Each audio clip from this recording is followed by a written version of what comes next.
జై తెలంగాణ, జై తెలంగాణ, జై కేసీఆర్. సభకు నమస్కారం. గౌరవనీయులు మన జిల్లా పెద్దన్న బాజిరెడ్డి గోవర్ధన్ అన్న గారికి, అట్లానే మన జిల్లా పార్టీ అధ్యక్షులు గౌరవనీయులు ఆర్మూర్ మాజీ శాసనసభ్యులు సోదరులు ఆశన్న గారి జీవన్ రెడ్డి గారికి, మన అన్న మాజీ ఎమ్మెల్సీ గారు విజి గౌడన్న గారికి, అట్లానే సోదరులు బాజిరెడ్డి జగన్ గారికి అద్భుతంగా సభను మొత్తం ఆర్గనైజ్ చేసి లీడ్ చేసినందుకు ప్రత్యేక అభినందనలు వారికి తెలియజేస్తూ ఉన్నాం. అదేవిధంగా మరి ఎక్స్ డిసిఎంఎస్ చైర్మన్ మోహన్ గారికి, మండల్ పార్టీ ప్రెసిడెంట్ మచ్చా శ్రీనివాస్ గారికి, సిరికొండ అధ్యక్షులు శ్రీనివాస్ గారికి, దర్పల్లి అధ్యక్షులు మైపాల్ యాదవ్ గారికి, ఇందల్వాయ్ అధ్యక్షులు దాసు గారికి, జక్రాన్పల్లి భోజన్న గారికి, నిజామాబాద్ రూరల్ మధుకర్ రావు గారికి, అట్లానే జెడ్పీటీసీ మాజీ జెడ్పీటీసీ డిచ్పల్లి దాసరి నర్సయ్య గారికి, మా సోదరి ఇందల్వాయ్ మాజీ జెడ్పీటీసీ సుమనారెడ్డి గారికి, మోపాల్ తమ్ముడు నరేష్ గారికి, అట్లానే నిజామాబాద్ రూరల్ గోపాల్ రెడ్డి గారికి, అట్లానే ఎంపీపీ నిజామాబాద్ రూరల్ ప్రేమ్దాస్ గారికి, జక్రాన్పల్లి కుంచాల రాజు గారికి, అట్లానే ఇందల్వాయ్ మాజీ ఎంపీపీ గారు రమేష్ నాయక్ గారికి, దర్పల్లి మాజీ ఎంపీపీ సోదరి సారిక హనుమంత్ రెడ్డి గారికి, అట్లానే సిరికొండ రాజేందర్ గారికి, అట్లనే రైతు సమన్వయ సమితి అధ్యక్షులందరూ ఉన్నారు. వారికి అందరికీ ప్రత్యేకించి నమస్కారాలు తెలియజేస్తూ ఉన్నాను. అన్ని మండలాలకు సంబంధించినటువంటి కోఆప్షన్ నాయకులు ఉన్నారు, వారికి కూడా నమస్కారాలు తెలియజేస్తున్నాను. సర్పంచులు చాలామంది ఉన్నారు, సర్పంచుల ఫోరం అధ్యక్షులు ఉన్నారు. అట్లానే సొసైటీ చైర్మన్ రాజేందర్ గారికి, ఎక్స్ మండల్ పార్టీ అధ్యక్షులకి, కార్పొరేటర్స్ గౌరవనీయులు యమున గారికి, శ్రీనివాస్ రెడ్డి గారికి, అట్లానే vice MPP Nizamabad rural Sayanna గారికి, తిరుపతి గారికి, అంజయ్య గారికి, రాజన్న గారికి, ఆ తర్వాత అనేక మంది నాయకులు ఉన్నారు. మా కుమారన్న ఉన్నాడు, చాలా పాత కార్యకర్త, గట్టి మనిషి, ఎస్సీసీఎల్ అధ్యక్షులు ఉన్న రూరల్ నియోజకవర్గం. అట్లనే మా ముత్తమ్మ గారు ఉన్నారు, అట్లనే మా తమ్ముడు రఘు, అట్లనే రైతు సమన్వయ సమితి అన్న ఉండే శ్రీనివాసరావు అన్న గారు, మళ్ళా గోపాల్ గారు, దీకొండ శ్రీనివాస్ గారు, అట్లనే రాజ్పాల్ గారు, తిరుమల్ గారు, మరి నర్సన్న గారు సీనియర్ నాయకులు, రాము గారు సీనియర్ నాయకులు, ఎక్స్ జెడ్పీటీసీ సూజా ఫిలిప్ గారు, అట్లనే కృష్ణ గారు సీనియర్ నాయకులు, అట్లనే రమాకాంత్ గారు, మన గీత గారు, సరిత గారు, సుజాత గారు ఎక్స్ జెడ్పీటీసీ, పద్మారావు గారు, మొదలు మైక్ పట్టి మొత్తం సభను నడిపించిన పద్మారావు గారు, అట్లనే సాయన్న గారు, ఇంకా చాలా మంది ఉన్నారు. మా చెల్లెలు జాగృతి చెల్లెలు ఉన్నారు, బుచ్చమ్మ గారు ఉన్నారు, ఇంకా చాలా మంది ఉన్నారు. అందరికీ కూడా పేరు పేరున హృదయపూర్వకంగా నమస్కారాలు తెలియజేస్తూ ఉన్నాను. జై తెలంగాణ. మనది పెద్ద కుటుంబం, 60 లక్షల మంది ఉన్న కుటుంబం. ఇక్కడ చూస్తే ఆడికెళ్ళీడికి కన్నుల పండగగా అద్భుతంగా ప్రజలను నడిపించినటువంటి అందమైనటువంటి బీఆర్ఎస్ కుటుంబం గులాబీ వనం మనది. ఇంత మంచి గులాబీ వనంలో ఈరోజు నిజామాబాద్ రూరల్ నియోజకవర్గంలో మరి మీ అందరినీ కలుసుకునే అవకాశం చాలా రోజులైంది. అందరినీ చూడంగానే చాలా బాధ అనిపించింది, సంతోషం అనిపించింది. కొన్ని కష్ట నష్టాలతోని జీవితం నడిచింది ఈ మధ్య. అవన్నీ దాటుకొని మళ్ళీ మీ దగ్గరికి వస్తే మా అన్నలను, తమ్ములను, అక్కలను, చెల్లెలను కలుసుకుంటే ఒక మంచి ఆత్మీయ భావం కలిగింది. ఆ భావన కలిగించినందుకు, ఇంత మంచి కార్యక్రమానికి నన్ను పిలిచినందుకు మళ్ళీ ఒక్కసారి మీ అందరికి కూడా హృదయపూర్వకంగా నా నమస్కారాలు తెలియజేస్తా ఉన్నాను. ఇవాళ నిజంగా చాలా మంచి మీటింగ్ ఇది, మంచి సందర్భం. ఎందుకంటే మన పార్టీ 25 వసంతాలు నింపుకుంటున్నది. జనరల్గా భారతదేశంలో బోల్డ్ అని పార్టీలు ఉన్నాయి, ప్రజాస్వామ్య దేశం కాబట్టి చాలా పార్టీలు ఉన్నాయి. కానీ చాలా పార్టీలు పాపం మొదలు పెడతారు, కానీ ముందటికి పోనటువంటి పార్టీలు చాలా ఉంటాయి. మన పార్టీ మొదలు పెట్టుడే ఒక భూకంపం సృష్టించినాం మనం. ఆ భూకంపం సృష్టించి దేశం మొత్తం కూడా మన ఉద్యమం ఏంది, మన సత్తా ఏంది చూపించినాం. చాలాసార్లు ఏమంటారంటే ఏదన్నా ఉద్యమం కానీ పోరాటం కానీ మొదలుపెట్టిన వాళ్ళు ఆ లక్ష్యం చేరుకోవడం కష్టం. ఆ లక్ష్యం చాలామంది, ఇది నేను చెప్తున్న మాట కాదు, ఆనాడు పెద్దలు రాష్ట్రపతిగా పనిచేసినటువంటి ప్రణబ్ ముఖర్జీ గారు కేసీఆర్ గారికి చెప్పినటువంటి మాట ఏమని చెప్పారంటే, కేసీఆర్ మీరు చాలా అదృష్టవంతులు, ఎందుకంటే అనేక మంది ఉద్యమాలు చేస్తారు, ఆ ఉద్యమాలు సఫలం కావు, మధ్యలోనే ఆగిపోతాయి. మీరు ఉద్యమం చేసిండ్రు, అది సఫలమైంది, రాష్ట్రం వచ్చింది. వచ్చిన రాష్ట్రానికి మీరు ముఖ్యమంత్రి కూడా కాగలిగిందంటే మీది మామూలు విషయం కాదు, చాలా అద్భుతమైనటువంటి విజయం అని చెప్పి ఆనాడు ప్రణబ్ ముఖర్జీ గారు కేసీఆర్ గారిని రాష్ట్రపతి హోదాలో దీవించినటువంటి సందర్భంలో నేను కూడా ఆ మీటింగ్లో ఉన్నా. మీ దయ వల్ల నేను ఎంపీగా గెలిచినప్పుడు పెద్దసారి మా ఎంపీలందరినీ తీసుకొని రాష్ట్రపతి గారి దగ్గరికి పోయినప్పుడు ప్రణబ్ ముఖర్జీ గారు చెప్పినటువంటి మాటలు, ఎందుకంటే ఆయన జీవితంలో అనుభవంలో ఎన్నో ఉద్యమాలు చూసి ఉంటాడు. కానీ చాలామంది కొంచెం ముందటి పోతారు, కొద్దిగా ఇబ్బంది రాగానే పక్కకి వెళ్ళిపోతారు, ఇడిచిపెట్టేస్తారు, లేదా తొవ్వ తప్పుతారు, లేదా అనుకున్నది సాధించేటటువంటి పరిస్థితి ఉండదు. కానీ వారి బిడ్డగా, వారితో పనిచేసినటువంటి సైనికురాలిగా నేను అనేక విషయాలు చూడగలిగాను. చాలా సందర్భాల్లో సంక్లిష్టమైనటువంటి పరిస్థితులు ఉంటుండే. ఇప్పుడు ఈ నిర్ణయం తీసుకోవాలన్నా వద్దా, తీసుకుంటే ఉద్యమానికి దెబ్బ తగులుతుందా, ఇట్లా అనేకమైనటువంటి సందర్భాలు నేను చూడడం జరిగింది. నాకు బాగా గుర్తుంది, దీక్షకు పోతున్నటువంటి సందర్భం. కేసీఆర్ సార్, మేము దీక్ష చేద్దాము, నిరాహార దీక్ష ఒకటే మార్గం, ఇంతకు మించి ఆ కాంగ్రెస్ వాళ్ళు వినేటట్టు లేరు, తెలంగాణ ఇచ్చేటట్టు లేరు అని అంటే నేను కల్లారా చూసిన. పెద్ద మనుషులు, చాలా పెద్ద మనుషులు కళ్ళ నీళ్ళు పెట్టుకున్నారు. పాపం, వద్దు సార్, దీక్ష చేయొద్దు సార్, మీది అసలే బక్క మనిషి, మీకేమన్నా అయితే ఉద్యమం ఎటు కాకుండా ఓటది, మీరు బాగుంటే ఇప్పుడు కాకపోతే ఇంక 5 ఏళ్ల కన్నా తెలంగాణ తెచ్చుకోవచ్చు, కానీ దయచేసి దీక్ష చేయొద్దని చాలామంది పెద్ద మనుషులు కళ్ళ నీళ్లు పెట్టుకొని కేసీఆర్ గారికి చెప్పిన విషయం నేను స్వయంగా చూడడం జరిగింది. కానీ మొండి మనిషి, బక్క మనిషి కానీ మొండి మనిషి. అందుకనే క్వశ్చనే లేదు, మనం ఇన్నేళ్ళు కొట్లాడినాం, అన్ని రకాలుగా ప్రయత్నం చేసినాం, యూపీఏలో భాగస్వామ్యమైనాం, కామన్ మినిమం ప్రోగ్రాంలో పెట్టించినాం, అయినా మోసం చేసిండ్రు. 2004లో ఇస్తామన్నారు, ఇన్ని రోజులైంది ఇంకా కూడా ఇయ్యలేదు.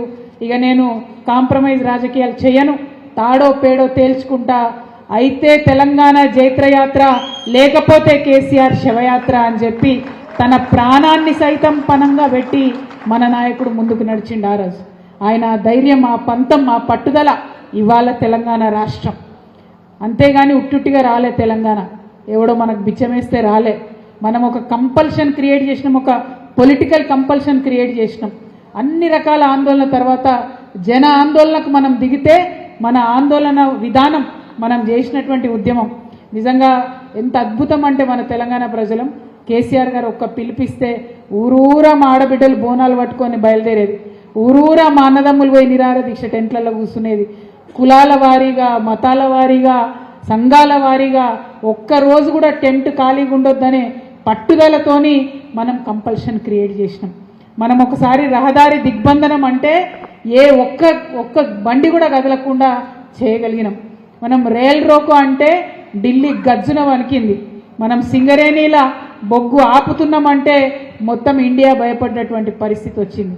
అంటే ఒకటి కాదు, రెండు కాదు, మన ప్రజల న్యాయమైన ఆకాంక్ష చెప్పడానికి ప్రతి అడుగును మనం ముందుకు తీసుకుపోయినాం, ప్రతి విషయంలో కూలంకుషంగా ఆలోచించి ముందుకు పోయినాం. వీటన్నిటినీ ఇందాక అన్న పసుపుబోడి చెప్తుంటే నాకు గుర్తొచ్చింది. కేసీఆర్ గారు 36 పార్టీల చుట్టూ తిరిగి 36 పార్టీలకు సీడీ చూపించి, తెలంగాణకు జరిగినటువంటి అన్యాయం సీడీ వేయించినాం, అప్పుడు హిందీలా ఇంగ్లీష్లా చూపించి అందరు నొప్పించరు. ఒక్క మాయావతి గారి దగ్గరికే జయశంకర్ సార్ చెప్పేది మాకు, ఒక్క మాయావతి గారి దగ్గరికి దాదాపు 50 సార్లు పోయినట కేసీఆర్ సార్. పోయి అమ్మ మా కథ ఇది, మా బాధ ఇది, కొంచెం మీలాంటి వాళ్ళు ఉత్తరం ఇవ్వండి అని చెప్పి. ఎందుకంటే కాంగ్రెస్ వాళ్ళు అక్కడ ఒక కొండి పెట్టిరు, మనకు కన్సెన్సస్ రావాలి, కన్సెన్సస్ వస్తే రాష్ట్రం ఇస్తామని చెప్పిండ్రు. ఆ కన్సెన్సస్ తేవడానికి కేసీఆర్ గారు ప్రయత్నం చేసిరు, ఏ ఒక్క కాంగ్రెస్ నాయకుడు ప్రయత్నం చేయలే. మనం కంపల్షన్ క్రియేట్ చేస్తే సచ్చినట్టు వాళ్ళు ఇచ్చిరు తప్పితే వాళ్ళు ముంగటవాడు ఇయ్యలేదు. బిడ్డలు పిట్టల్లాగా రాలిపోతుంటే, ఆత్మహత్యలు చేసుకుంటే ఇదే కాంగ్రెస్ పార్టీ నాయకులు ఢిల్లీలో కూర్చొని బిర్యానీ మీటింగు, ఇంకొక మీటింగ్ పెట్టుకున్నారు తప్పితే ఎప్పుడు కూడా తెలంగాణ గురించి ముందు వచ్చి మరి సోనియా గాంధీని కన్విన్స్ చేద్దాం, మరి కాంగ్రెస్ పార్టీని కన్విన్స్ చేద్దాం, ఇద్దామన్న ఆలోచన చేయలేదు. మన ఉద్యమాల ఫలితంగానే రాష్ట్రం వచ్చింది. అందులో ప్రతి అడుగులో గులాబీ జెండా యొక్క అడుగు ఉన్నది, గులాబీ జెండా యొక్క కాంట్రిబ్యూషన్ ఉన్నది కాబట్టే జరిగింది తప్పితే ఈ జెండా లేకపోతే ఎవ్వరు ఏమన్నా సరే, ఈ జెండా లేకపోతే, కేసీఆర్ లేకపోతే తెలంగాణ అన్నది లేనే లేదు, రానే రాదు. అది మర్చిపోవాల్సిన విషయం. ఆ విషయం మర్చిపోయి ఇవాళ ఇప్పుడున్న కాంగ్రెస్ నాయకులు ఇష్టం వచ్చినట్టు మాట్లాడుతున్నారు, అడ్డగోలుగా మాట్లాడుతున్నారు. ఎందుకోసం మాట్లాడాలి? ఇది రాజకీయం, ఇది ప్రజాస్వామ్యం. ఇవాళ వాళ్ళదవుతుంది, రేపు మనదవుతుంది. అందులో విషయం ఏమున్నది? ఇవాళ వాళ్ళది ఉన్నది కాబట్టి ఇంత ఎగిరి పడితే నిజంగా ప్రజలు కూడా క్షమించరు. గోవన్ ఒక మాట అన్నారు, వాళ్ళకు కూడా తెలుసు ఈ ఒక్కసారి అధికారంలోకి వచ్చిన మళ్ళీ 30 ఏళ్ళు రామని. అందుకే అడ్డగోలు మాటలు, అడ్డగోలు దోపిడీ. ఇప్పటికన్నా కాంగ్రెస్ పార్టీ నాయకులకు నేను విజ్ఞప్తి చేస్తున్నా, మీకు చరిత్ర ఒక అవకాశం ఇచ్చింది, ప్రజలు ఒక అవకాశం ఇచ్చారు, మంచిగా పరిపాలన చేయండి. మేమేమైనా చేయంగా మిగిలినవి ఉంటే, ఇంకేమైనా చేసేది ఉంటే, మేము చేయలేదు అనుకుంటే అది కూడా మీరే పూర్తి చేయండి. అది పూర్తి చేయకుండా ఇష్టం వచ్చినట్టు మాట్లాడుడు, మంది మీద వాడు దోసుకొని తినుడు. ఇవాళ ఢిల్లీ దాకా వీళ్ళ ప్రఖ్యాతి పోయింది. మొన్న ఢిల్లీ పోయినా నేను ఏదో పనుండి పోతే అక్కడ అందరూ అంటారు కరప్షన్ విపరీతంగా ఉందట కదా మీ దగ్గర, 20% సర్కార్ అట కదా మీ దగ్గర అని అడుగుతారు. ఇక నేను ఏం చెప్పాలి? మనం తెలంగాణ మీద ఎవరైనా ఒక మాట మాట్లాడితేనే గుండె పిట్టినట్టు అవుతుంది. ఏ రాష్ట్రమోడైనా సరే, ఎవరైనా సరే మన రాష్ట్రం బాగుంది, మన రాష్ట్రం నంబర్ 1 అని చెప్పాలి అనుకుంటాం. కానీ ఢిల్లీకి పోతే ఆప్కే పాస్ 20% సర్కార్ చల్ రా అంటే నేను ఏమనాలి? ఎంత బాధ అయిందంటే కాంగ్రెస్ వాళ్ళని ఒకటే కోరుతున్నాం, ఈ అవినీతి, ఈ డబ్బులు ఏం చేసుకుంటారు? ప్రజల ప్రేమ పొందండి. ఎట్లా అయితే ఇక్కడ ఉన్న మేము పొందినామో అట్లా మీరు ప్రేమ పొందండి. డెఫినెట్గా చిరకాలం నిలబడతారు రాజకీయాల్లో. మరి ఆ కాంగ్రెస్ పార్టీ నాయకులు గెలిచిండ్రు, ఓ పక్క మంది మీద పడి దోసుకొని తినబట్టి, ఇంకో పక్క బీజేపీని ఏమన్నారు వాళ్ళు, బీజేపీ వాళ్ళు వీళ్ళని ఏమన్నారు. అన్నయ్య చెప్పినట్టు మొత్తం కంబైన్డ్ కాంప్రమైజ్ పాలిటిక్స్ నడుస్తున్నాయి. 8+8 తెలంగాణ ప్రజలు 8 వీళ్ళకి 8 వాళ్ళకి ఇచ్చారు. మన ప్రజలు మంచోళ్ళు కాబట్టి. మొన్న బడ్జెట్ వచ్చింది, సిగ్గుతో తలదించుకోవాలి ఈ 2 పార్టీలు కూడా. 8+8 = 0 అయిపోయింది తప్పితే ₹1 రాలే, 8 రూపాయలు రాలే. ఇక్కడ మన ఎంపీ గారు నీతి సూత్రాలు చెప్తాడు నిన్న కూర్చొని. పసుపు బోర్డు సాధించే తెలివి లేదు ఈయన గారికి, కానీ బాగా మాటలు మాట్లాడుతున్నారు. మేము పోయినాం, తీసుకొచ్చినాం, చాలా మంది ముఖ్యమంత్రుల దగ్గర లెటర్లు తీసుకొచ్చి ఇచ్చినాం.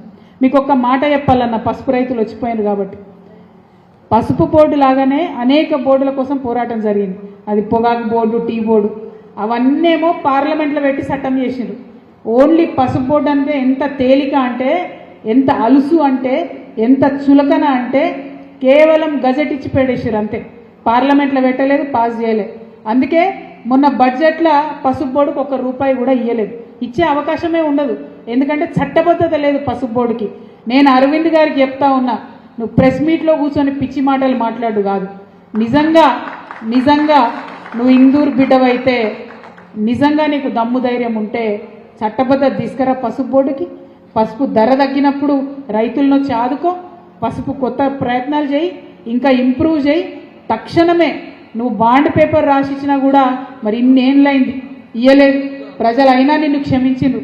ఇప్పటికన్నా కనీసం సిగ్గు తెచ్చుకొని ఆ పసుపు బోర్డు పాస్ చేయించు పార్లమెంట్లో, చట్టబద్ధత తీసుకురా, దానికి పనికొచ్చే పనులు చేయి. అంతేగాని ప్రెస్ మీట్ పెట్టి పిచ్చి పిచ్చి మాటలు మాట్లాడితే ఇది ముంగటి బీఆర్ఎస్ కాదు బాబు.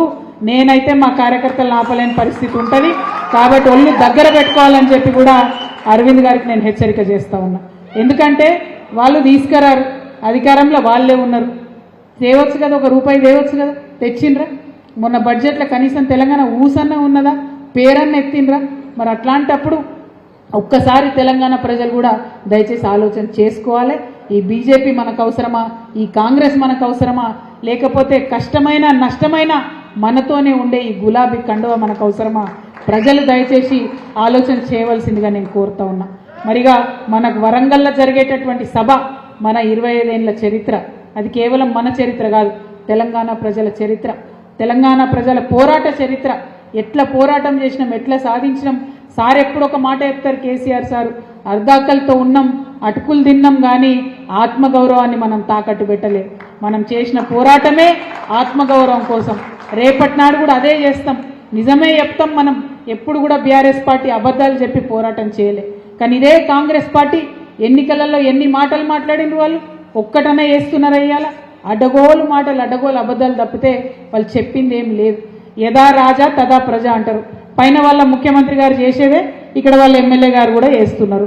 పైన ముఖ్యమంత్రి గారు అందరి మీద కేసులు పెట్టి లోపలేస్తుంటే ఇక్కడ వాళ్ళ ఎమ్మెల్యే గారు కూడా పోలీస్ వ్యవస్థను అడ్డగోలుగా మా కార్యకర్తల మీద వాడేటటువంటి ప్రయత్నం చేస్తున్నారు. మా సోదరులు, మా జిల్లా అధ్యక్షులు జీవన్ రెడ్డి గారు చెప్పినట్టు నిజంగా ఇది ముందటి బీఆర్ఎస్ కాదు. నెక్స్ట్ వచ్చేది కేసీఆర్ 3.0 వస్తుంది, అప్డేటెడ్ వర్షన్ వస్తుంది, కార్యకర్తల వర్షన్ వస్తుంది, కార్యకర్తలు చెప్పిందే నిర్ణయం తీసుకునే వర్షన్ వస్తుంది తప్పితే ఇంకో వర్షన్ రాదు. ఈ 3.0 వర్షన్ కోసమే ప్రిపరేషన్ పింక్ బుక్ నుంచే స్టార్ట్ అవుతుంది. పింక్ బుక్లు నిండాలి, వాళ్ళ పాపం పండాలి, ప్రజలను ప్రేమ పొందాలి, అధికారంలోకి రావాలి, మళ్ళా తెలంగాణను దారిలో పెట్టుకోవాలి. తెలంగాణ ఇవాళ బదనాం అయిపోయింది. ముఖ్యమంత్రి గారు చెట్లు కొట్టేస్తే ఢిల్లీలో కాదు న్యూయార్క్లో కూడా తిడుతున్నటువంటి పరిస్థితి వచ్చింది. ఆనాడు కేసీఆర్ గారు ఉన్నప్పుడు న్యూయార్క్లో అయినా, ఆస్ట్రేలియాలో అయినా, జపాన్లో అయినా చాలా అద్భుతంగా ఉన్నది టీ హబ్, అద్భుతమైన ఇండస్ట్రియల్ పాలసీ అని ఆనాడు చెప్పుకున్నాం. ఇవాళనేమో భయంకరంగా ఉంది తెలంగాణ అని ఇవాళటి పరిస్థితి ఉన్నది. అన్ని విధాలుగా బద్నాం అవుతున్న పరిస్థితి ఉన్నది. ఖచ్చితంగా కేసీఆర్ గారి నాయకత్వంలో మళ్ళా సరి చేసుకుంటాం, రాష్ట్రాన్ని ముందుకు కూడా తీసుకొని పోతాం. మరి ఇక్కడ బాజిరెడ్డి గవర్నర్ గారి గురించి నేను బాగా ఒక మాట చెప్పాలి. ఎందుకు చెప్తున్నా అంటే 2014 కేసీఆర్ గారు మనం ఒంటరిగా పోరాటం చేద్దాం బీఆర్ఎస్ పార్టీ అని అందరు ఇచ్చినటువంటి ఆలోచనతో నిర్ణయం తీసుకున్నారు. ఆనాడు నేను ఒకటే మాట చెప్పిన, మా నాయకుడికి ఒకటే మాట చెప్పిన, మా నిజామాబాద్ మేము 100% రిజల్ట్ ఇస్తాం, మీకు 9/9 సీట్లు గెలుస్తాం. అప్పటికే 8 మంది గట్టోళ్ళు ఉన్నారు మా దగ్గర. నాకు ఒక బాజిరెడ్డి గారిని తీసుకొని రావాలని ఉంది, మీరు పర్మిషన్ ఇవ్వండి అని అడిగిన. కేసీఆర్ గారు పర్మిషన్ ఇచ్చిర్రు. బాజిరెడ్డి గారు అంటే నాకు గౌరవం, ఎందుకంటే ఆయన కాంగ్రెస్ పార్టీలో ఉన్నాడు నాయకుడిగా, ఓడిపోయినా గెలిచినా కాంగ్రెస్లో ఉన్నారు. ఆ కాంగ్రెస్ పార్టీలో వైఎస్ఆర్ రాజశేఖర రెడ్డి గారిని వారు నమ్ముకున్నారు. తర్వాత కాలంలో రాజశేఖర రెడ్డి గారు చనిపోయి జగన్ గారు కష్టాలలో ఉంటే ఆయన జగన్ వదిలిపెట్టి వెళ్ళిపోలే, జగన్ వెంట నడిచిండు, జగన్ వెంట ఆయనను కాపాడుకునే ప్రయత్నం చేసిండు. కానీ తర్వాత నిర్ణయం జరిగి తెలంగాణ రాష్ట్రం వచ్చిన తర్వాత జగన్ గారు ఆంధ్ర పాలిటిక్స్కి వెళ్ళిపోయినటువంటి సందర్భంలో నేను వారిని రిక్వెస్ట్ చేసిన, అన్న ఇప్పుడు జగన్ అన్నకి ఇక్కడ ఏమీ లేదు, అక్కడ ఉంటుంది వారి పాలిటిక్స్ అంతా, కాబట్టి మరి ఇక్కడ మీరు కేసీఆర్ గారికి బీఆర్ఎస్ పార్టీకి మీరు అండగా రండి అన్న, మనం రాష్ట్రాన్ని జిల్లాను డెవలప్ చేసుకుందామని చెప్పి నేను అడిగిన. చాలా డ్రామా ఉండే ఆ రోజు. అన్న ఢిల్లీ ఫ్లైట్ ఎక్కి పోయిండు, నేను ఆడ ఎయిర్పోర్ట్లో దిగంగానే నథింగ్ డూయింగ్ అన్న, మళ్ళీ రిటర్న్ ఫ్లైట్ ఎక్కని చెప్పిన. అని చెప్తే అన్న నా మీద ప్రేమతోని సోదరినైనా చిన్నదాన్నైనా రాజకీయ అనుభవంలో వారికన్నా తక్కువైనా నా మీద నమ్మకం ఉంచి ఆనాడు జగన్ అన్నతో ఎట్లున్నాడో కేసీఆర్ గారితో ఉంటా అని చెప్పి వారు వెనక్కి వచ్చిండ్రు. వచ్చి మరి గెలిచి నిలబడి అద్భుతంగా నిజామాబాద్ రూరల్ కాన్స్టిట్యున్సీని, నిజామాబాద్ జిల్లాను అభివృద్ధి చేయడంలో వారు కేసీఆర్ గారికి అన్ని విధాలుగా సహకారం అందించారు. ఇక నాయకులు అంటే ఇట్లా ఉండాలి, ఒకరిని నమ్ముకుంటే వాళ్ళతో ఉండాలి. కానీ ఇప్పుడే బాన్స్వాడ పోయి వచ్చినాం, ఏముంది అధికారం పోగానే ప్లేట్ పీరా ఇచ్చేటటువంటి వాళ్ళు నాయకులు కాదు, వాళ్ళు ప్రజలు నేలేటటువంటి ఆస్కారమే ఉండకూడదు. ప్లీజ్ కూర్చోండి. వాళ్ళు ప్రజలు నేలేటటువంటి ఆస్కారమే ఉండకూడదు. ఇటువంటి నికార్సైన నాయకులు ఒకసారి ఓడినా గెలిచినా వీళ్ళతోనే ఉండాలి, వీళ్ళని పెట్టుకునే ఉండాలి. అట్లానే ఇక్కడ ఉన్నటువంటి మా వాళ్ళకి చాలామందికి కూడా అందరం కూడా అవకాశాలు అప్పుడప్పుడు రాకపోయి ఉండొచ్చు, ఇబ్బంది జరిగి ఉండొచ్చు. కానీ అది సరి చేసుకోవడానికి నేను కూడా కొత్త వర్జన్తోనే వచ్చిన, కాబట్టి ఇంతకుముందు లెక్క సైలెంట్గా ఉండను. అవకాశాలు మిస్ అవుతుంటే మిమ్మల్ని అందరినీ కూడా బాజిరెడ్డి అన్నతో కొట్లాడతా, ప్రశాంత్ రెడ్డి అన్నతో కొట్లాడతా, జీవన్ రెడ్డితో కొట్లాడతా, మా కార్యకర్తలకు న్యాయం జరిగేలాగా, జిల్లా పార్టీ నాయకులందరూ కూడా న్యాయం జరిగేలాగా చూసుకుంటానని మీ అందరికి కూడా తెలియజేస్తూ, మరి పోయేది మన సభ, మన లైఫ్, మన పార్టీ, మనం ప్రజలకు సేవ చేయడానికి ఎన్నుకున్నటువంటి ధర్మ మార్గం. మరి ఈ సభను సక్సెస్ చేయడం అన్నది మనందరం కూడా చాలా హృదయం మీద తీసుకొని సీరియస్గా పనిచేయాలి. ప్రతి ఊరు నుండి కూడా మనం కదలాలి. అన్న బాజిరెడ్డి అన్న గారు అట్లనే సోదరుడు జగన్ అన్ని అరేంజ్మెంట్స్ కూడా చేస్తారు, ఇబ్బంది ఏమి ఉండదు. బస్సులు ఆల్రెడీ సెంట్రల్ పార్టీ నుంచే బుక్ చేయడం జరిగింది. వాల్ రైటింగ్ కానీ జెండాలు కానీ అన్నీ చేసినాం. మనం చేయాల్సింది ఒకటే, ఆనాడు బయలుదేరే రోజు 27వ తారీఖు నాడు ఎవరి ఊర్లో వాళ్ళం జెండా ఎగిరేసుకోవాలి, పొద్దున్న 9 సర్ది కట్టుకోవాలి, వరంగల్ బయలుదేరాలి. ఓకేనా? మీరు ఆలస్యం చేస్తే అక్కడ ఏమైందంటే మీ నిజామాబాద్ వాళ్ళు చేరాలి అని నాకు ఫోన్లు వస్తుంటాయి. కాబట్టి అట్లా చేయకుర్రి దయచేసి. మా నిజామాబాద్ వాళ్ళు అందరికన్నా ముంగట ముట్టిండ్రు వరంగల్ అని నేను గర్వంగా కేసీఆర్ గారికి చెప్పేటట్టుగా పొద్దుగాల 9కి దయచేసి వెళ్ళాలి. ముందే జెండా వందనం చేసుకోవాలి. ఏ ఊరు ఆ ఊర్లో జెండాలు ఎగరేసుకొని బస్సు ఎక్కాలి. ప్రతి బస్సులో కూడా మంచి కోఆర్డినేషన్ టీము, కొత్త టెక్నాలజీ దయచేసి వాడండి. వాట్సాప్ గ్రూప్స్ పెట్టుకోండి, జీపీఎస్లు ఆన్ చేసుకోండి. ఎందుకంటే దూరం ఉంది వరంగల్ మనకు నిజామాబాద్కి. సో ఇక్కడ నుంచి బయలుదేరిన వాళ్ళు పోయి సేఫ్గా మళ్ళీ ఇంటికి వచ్చేంత వరకు కూడా నాయకులందరూ బాధ్యత తీసుకోవాలని చెప్పి మీ అందరినీ కూడా నేను రిక్వెస్ట్ చేస్తూ, మరి అద్భుతంగా మళ్ళొక్కసారి తెలంగాణలో కుంభమేళా జరుగుతుందేమో అనిపించేటట్టుగా లక్షలాదిగా కదిలొస్తున్నారు. అద్భుతమైనటువంటి చరిత్రలో నిలిచిపోయేటటువంటి సభ జరగబోతా ఉన్నది. 25 ఏళ్ల పండగ మన పార్టీ జరగబోతా ఉన్నది. అక్కడ అందరం కూడా కలుద్దాం, నిజామాబాద్ పవర్ చూపిద్దామని మీ అందరినీ కూడా కోరుతూ మీ అందరి దగ్గర నేను సెలవు తీసుకుంటా ఉన్నాను. Thank you. జై తెలంగాణ, జై తెలంగాణ, జై టీఆర్ఎస్, జై కేసీఆర్, జై కేసీఆర్.